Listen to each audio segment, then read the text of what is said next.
좀 더 깊이, 더 자세히 들어보기 위한 이가혁 라이브 간판 코너 더 인터뷰 시작하겠습니다. 오늘 정치 고수의 맞수 토론 김진욱 전 민주당 대변인, 윤희석 전 국민의힘 선임 대변인 두 분 나와 있습니다. 어서 오십시오. 네, 먼저 첫 번째 주제는요. 백다 앵커의 브리핑으로 보고 이야기 나눠보겠습니다. 오세훈 서울시장과 김진태 강원도지사가 마주섰습니다. 반갑게 인사하는 우상호 정무수석과 박형준 부산시장. 박 시장은 우수석의 팔을 툭 치기도 했는데요. 김민석 국무총리와 김진태 지사는 손을 맞잡고 한참 이야기를 나눕니다. 서울, 강원, 부산, 그리고 국무총리까지 한데 모인 이곳, 바로 용산 대통령실입니다. 이재명 대통령이 전국 시도지사를 한자리에 모은 건데요. 홍준표 전 대구시장의 사퇴로 권한대행이 참석한 모습도 눈길을 끌었습니다.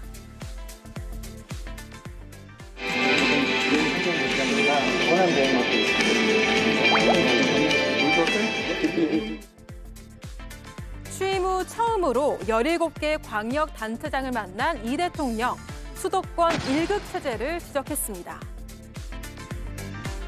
그 부작용으로 수도권 1극 체제라고 하는 게 이제 생겨나게 되고, 이번에 소비 쿠폰 지급에서도 저희가 이제 명백하게 보여드린 것처럼 수도권보다는 지방에 더 인센티브를 지급하자, 이런 원칙을 최대한 강화해 나가려고 합니다. 성남시장과 경기도지사, 지자체장을 지낸 대통령의 균형 발전 전략, 현장에서는 기대감이 높아지고 있습니다. 네, 오늘 처음으로 이 대통령이 전국 시도지사를 만났습니다. 여러 가지 말을 했지만 지방 분권, 지방에 힘을 실어주겠다라는 말을 여러 차례 강조했는데요. 결국에는 본인도 도지사였기도 했고 지방의 분권이 중요하다는 걸 강조하는 첫 행보네요. 네, 그렇습니다. 대선이 끝나고 한 2달 만에 17개 시도지사들을 다 이제 한 자리에서 모여서 간담회를 가졌는데, 예. 이재명 대통령 같은 경우에는 지난 대선 때도 수도권의 1극 체제를 5극 3특 체제로 바꿔야 된다라는 부분에 대해서 굉장히 많은 말씀을 주셨고, 지금 국정기획위 안에도 국가 균형 성장 특위라는 것을 만들어 놨습니다. 예. 그동안 이 균형 성장에 대해서 굉장히 많은 말씀들을 하셨는데, 그것이 어떤 지방에 대한 배려 뭐 이런 차원의 얘기가 아니라 이제부터는 국가의 생존 전략으로서 이 부분을 안고 가야 되겠다, 가져가야 되겠다라는 확실한 의지를 오늘 표명해 주신 것이다, 이렇게 보고 있습니다. 예. 예, 이재명 대통령 정치 시작이 2010년 성남시장부터잖아요. 그러니까 기초자치단체장 2번, 또 광역자치단체장 1번. 그러니까 누구보다도 이 지방자치에 대한 열망, 기대, 그런 것들이 가장 큰 정치인이라고 봐야 되겠죠.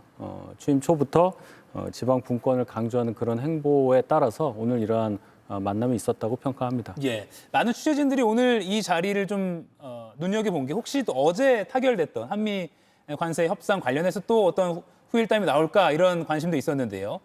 대신 강훈식 대통령 비서실장이 페이스북에 이런 후일담을 남겼습니다.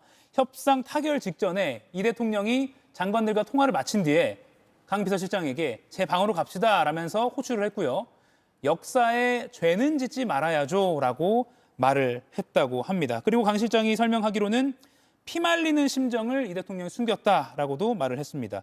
인수위도 없이 시작했기 때문에 다른 나라는 뭐 2, 3월부터 준비했는데 우리는 6월 중순부터 시작했기 때문에 상당히 부담이 컸을 것 같습니다. 그러니까 이게 그 역사에 죄를 짓지 말아야 된다, 이 한마디에 예. 대통령이 느끼셨던 이 한미 관세 협상의 무게감이 그대로 다 실려 있는 것이 아니겠는가. 이 협상 체결을 잘못했을 때 이 우리 국민들이 겪게 될 그 고통들, 이런 부분들에 대해서 큰 그 책임감과 무게감을 느꼈다. 그런 것이 이 역사에 죄를 짓지 말아야 되겠다, 이런 표현으로 나왔다고 보는데, 예.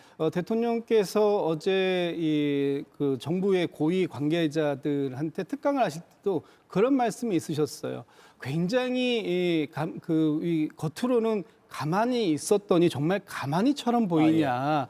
어떤 오리가 그 백조가 물 위에 떠 있는 모습은 굉장히 우아하고 아름다울지 몰라도 그 백조가 이 물 밑에서 수없이 많은 이 오리발지 발걸음을 통해서 그 오리가 위에서 아무런 미동도 안 하고 있다고 하지만 가라앉지 않기 위해서 얼마나 많은 노력들을 합니까? 그런 것처럼 우리 정부가 그동안 그 짧은 2달 동안의 시간 동안에 미국과의 관세 협상을 우리가 어쨌든 일방적으로 불리한 상태에서 시작할 수밖에 없고 또 한미 FTA라는 그 협약이 있음에도 불구하고 그것이 사실상 완전히 무력화되는 그런 상황 속에서 맞는 이 협상 이런 부분들을 잘 해내야 되겠다. 그리고 그런 부분들에 대해서 24시간 미국과의 시차 이런 부분들을 통해서 예. 그 극복하면서도 우리 실장들 장관들에게 여러분들은 대한민국의 국민을 대표하고 있다 이런 말씀도 하시고 또 그 균형 외교에 대한 부분들 이런 부분들 실용 외교에 대한 것 이런 것들에 대한 중요성을 잃지 않게 만드는 격려하고 독려하고 그 전략을 함께 논의했던 이런 과정들이 이제 어제로서 일단락되는 과정들 속에서 아마 이게 소회가 이렇게 표현된 것이 아닌가 싶습니다. 예, 비서실장만 딱 방에 불러서 역사에 죄는 지지 말아야죠라고 지금 다짐성 발언을 한 것 같은데 어떻게 보셨습니까? 네, 역사에 죄를 지면 안 되죠. 예. 뭐 당연한 말씀하신 건데 어쨌든 이재명 대통령이 취임 초부터 어려운 국면을 그래도 잘 마무리 지었다 이런 평가를 받을 수 있습니다.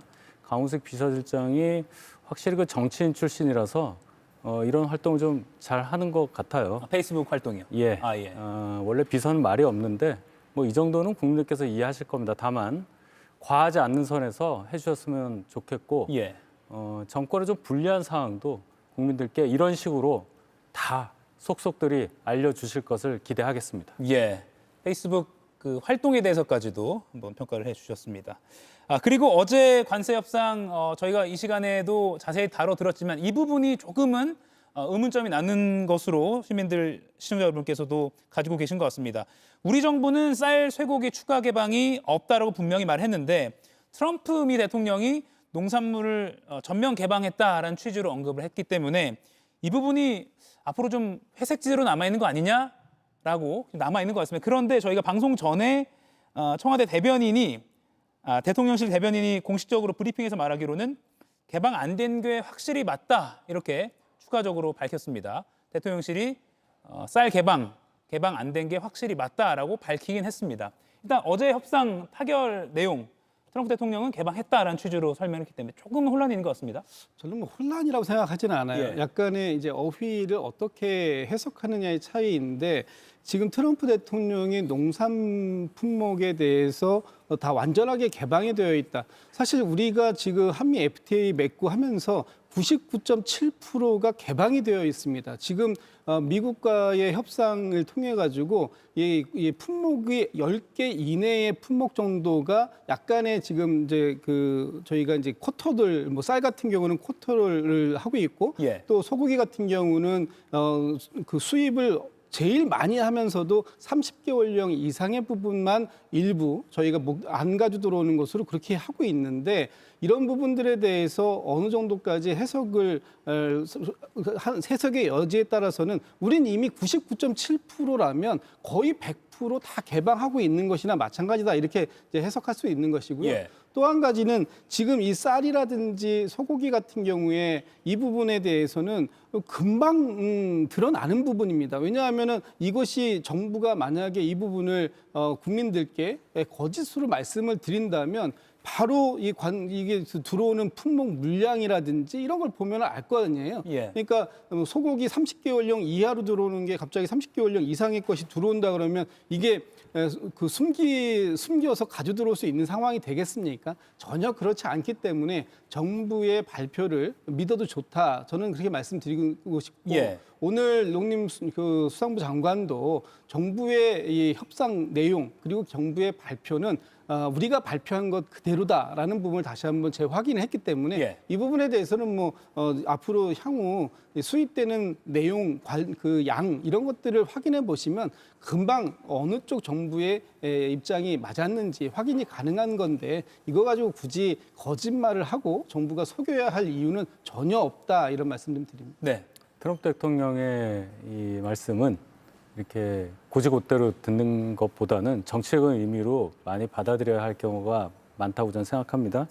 일단 뭐 쇠고기 같은 경우는 뭐 큰 문제가 없을 것이고 이제 쌀 얘기가 나오는데요. 우리가 이제 쌀을 한 40만 톤 정도 수입하는 걸로 알고 있고 그중에 13만 톤 정도를 국가별 쿼터로 해서 미국에서 수입을 하고 있는 건데 만약에 트럼프 대통령 말이 맞다면 우리가 WTO 체제에서 뭐 탈퇴를 하거나 뭐 그래야 될 거예요. 이런 정도 설명이 더 부과가 되면 국민들께서 더 쉽게 이해할 수 있지 않을까 그런 설명을 좀 더 해주셨으면 그런 기대가 좀 있습니다. 예.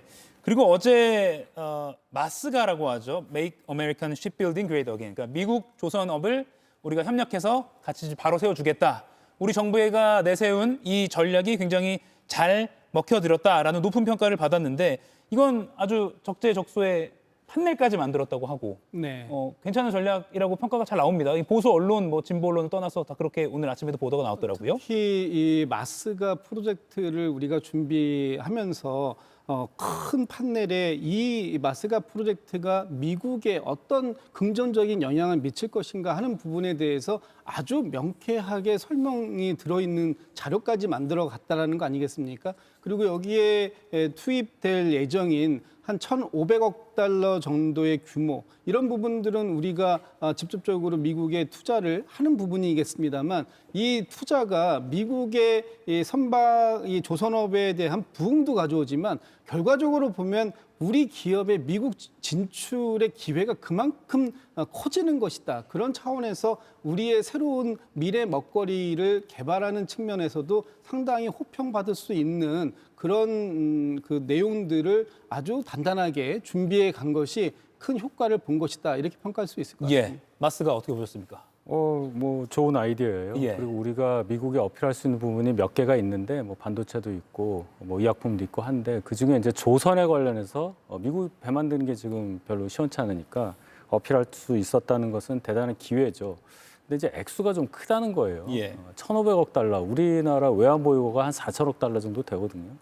물론 그 외환 보유고를 다 쓴다 이런 개념은 아닌데 경제 규모나 이런 것들을 비교해 볼 때 1,500억 달러 그리고 또 그 이후에 2천억 달러 미국에 투자해야 되잖아요. 예. 그럼 3,500억 달러인데 이걸 굳이 1,500과 2,000을 나눠서 일본과 비교했을 때 2천억 달러만 우리는 일본의 5,500억 그렇게 비교해야 된다. 이렇게 말씀하신 것부터가 액수가 크다는 거를 의식한 나머지 발표를 하신 걸로 보여요. 저는 이 1,500달러가 물론 우리나라 조선 회사들이 앞으로 걷어들일 수 있는 수익 그 밑바탕에 어떤 기초를 까는 그런 역할을 한다고 믿고 있는데 너무 규모가 커서 나중에 캐피탈 콜, 니네 돈 가져와라 했을 때 정말 그런 투자를 할 수 있을지 이 악마는 디테일에 있다고 이 부분에 대해서 앞으로 정상회담이라든지 향후에 추가적인 어떤 양국 정부 간의 협의를 통해서 더 확실하게 우리한테 손해가 가지 않는 범위로 조정이 좀 필요하지 않을까 그런 걱정을 해봅니다. 예, 뭐